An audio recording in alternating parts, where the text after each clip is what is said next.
Bonjour, c'est Ursule encore. On est le 7 avril 2023.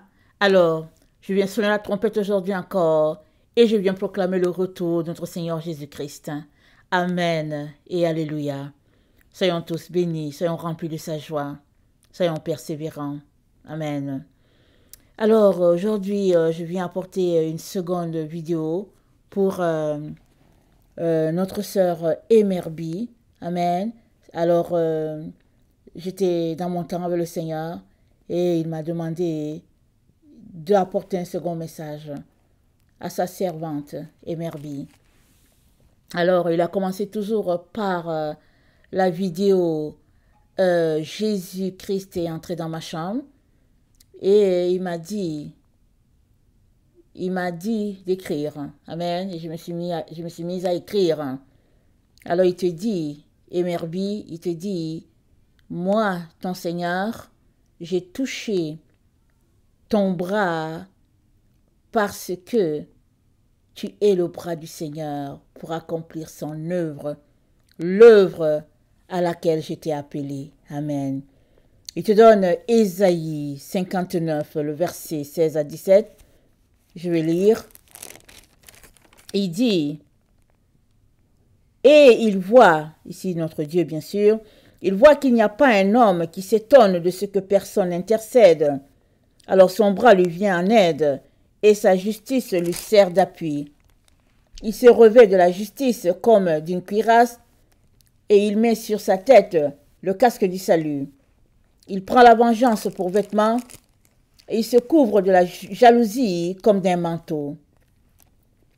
Il rendra à chacun selon ses œuvres, la fureur à ses adversaires, l'appareil à ses ennemis, il rendra l'appareil aux îles. On craindra le nom de l'Éternel depuis l'Occident, et sa gloire depuis le soleil levant. Quand l'ennemi viendra comme un fleuve, l'Esprit de l'Éternel le mettra en fuite. Amen. Alors le Seigneur te dit, l'ennemi fait pression, n'est-ce pas? Alors, il fait pression, mais lui, l'Éternel, il a l'œil sur tous ses enfants, sur ses serviteurs. Il a l'œil sur toi, Emerbi, pour te dire, sors du piège dans lequel l'ennemi te veut. Amen.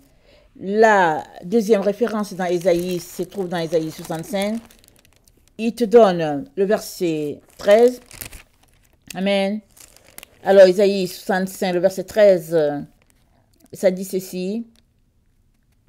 Attends, voilà, verset 13, c'est dit, c'est pourquoi ainsi parle le Seigneur l'Éternel. Voici mes serviteurs mangeront et vous aurez faim. Voici mes serviteurs boiront et vous aurez soif. Voici mes serviteurs se réjouiront et vous serez confondus. Voici mes serviteurs chanteront dans la joie de leur cœur, mais vous crierez dans la douleur de votre âme. Et vous lamenterez dans l'abattement de votre esprit. Amen. Donc le Seigneur te dit que tu es sa servante, tu mangeras, tu te réjouiras, tu ne manqueras de rien. Amen. Tant et aussi longtemps que tu restes attaché à lui, tu ne manqueras de rien. Amen. Et le Seigneur te dit, Emerbi, ma servante, je t'ai fait confiance. Je t'ai fait confiance. Et je t'ai utilisé pour faire un travail de nettoyage. Mais tu ne peux en même temps me servir, moi Jésus, et servir l'argent. Il te donne Matthieu 6, le verset 19. Le Seigneur Jésus-Christ te dit, tu es à moi, Emerbi, tu es à moi.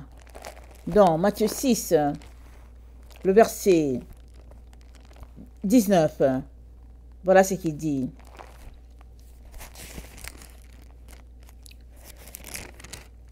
Matthieu 6, le verset 19, ça dit ceci, ne vous amassez pas des trésors sur la terre, où la teigne et la rouille détruisent, et où les voleurs percent et dérobent. Mais amassez-vous des trésors dans le ciel, où la teigne et la rouille ne détruisent point, et où les voleurs ne percent ni ne dérobent. Car là où est ton trésor, là aussi sera ton cœur. L'œil est la lampe du corps. Si ton œil est en mauvais état, si ton œil est en bon état, tout ton corps sera éclairé. Mais si ton œil est en mauvais état, tout ton corps sera dans les ténèbres. Si donc la lumière qui est en vous, si donc la lumière qui est en toi est ténèbres, combien seront grandes ces ténèbres? Nul ne peut servir deux maîtres. Car où il haïra l'un, aimera l'autre, ou il s'attachera à l'un et méprisera l'autre. Vous ne pouvez servir Dieu et maman. Le Seigneur te dit, Emerbi, il t'a appelé à son service à 100%. Tu ne peux pas le servir, lui, et aussi servir les finances. Il dit, c'est pas possible. Amen. Et Jésus-Christ te dit, après avoir nettoyé la maison de plusieurs de mes serviteurs, vas-tu maintenant prendre leur saleté et le mettre chez toi? Il te dit ça. Parce que de ces serviteurs-là, plusieurs sont revenus sur le droit chemin. C'est ça qu'il te dit. Il te demande si après avoir nettoyé, après avoir mis la propreté dans la maison des gens, si toi maintenant, tu vas aussi rendre ta maison sale. Il te dit non. C'est lui qui t'a appelé. Et il te demande de retourner à ton appel. Tout ce par quoi tu es en train de passer, c'est de la distraction de l'ennemi. Et voilà la question qu'il te demande, qu'il te pose. Tu liras Luc 6, le verset 25 à 34. Il te dit, Emerbi, as-tu déjà manqué de quelque chose? Mon enfant, as-tu manqué de quelque chose? Je t'ai toujours donné ce qui était important pour toi, ce dont tu avais besoin. Il te dit,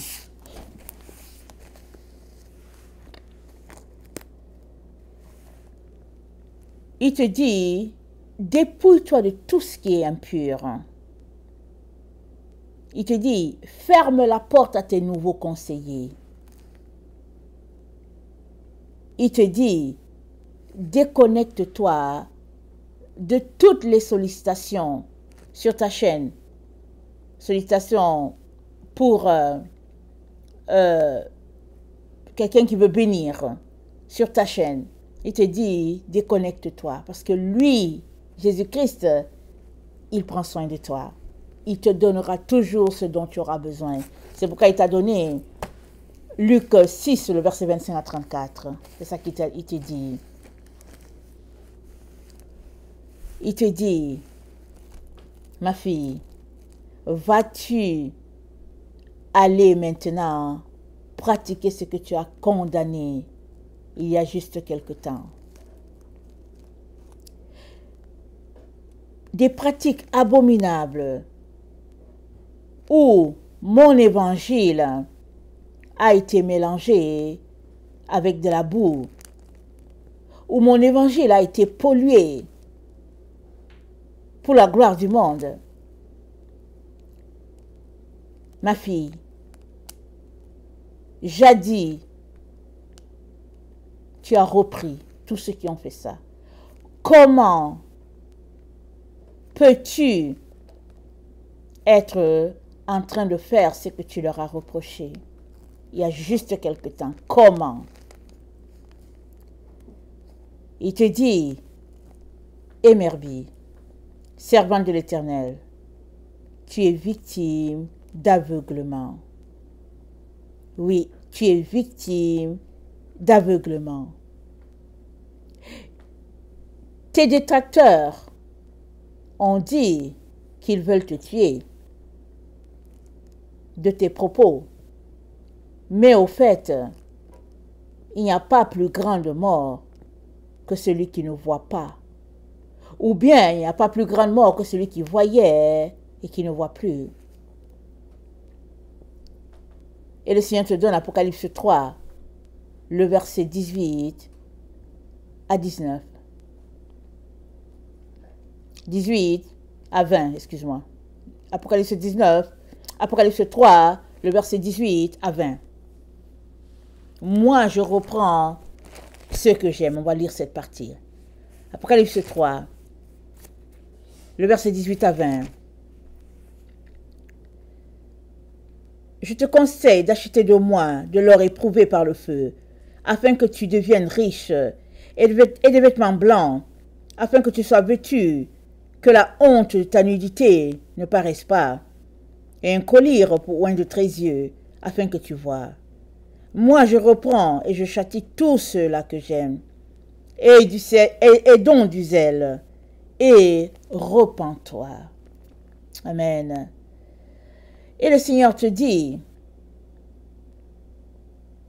que tu as reçu plusieurs cadeaux, lesquels sont la cause de ce qui t'arrive. Parce que plusieurs de ces cadeaux ont été incantés. Plusieurs de ces cadeaux, que ce soit en argent, que ce soit en vêtements, peu importe ce que tu as reçu, le Seigneur dit, c'est à l'intérieur de ce que tu as reçu. Ce qui t'arrive en ce moment-là, il dit, c'est un cadeau, c'est des paquets que tu as reçus. Et c'est ça la mort que tu vois tout le temps. Il te dit, il ne voit pas forcément la mort physique.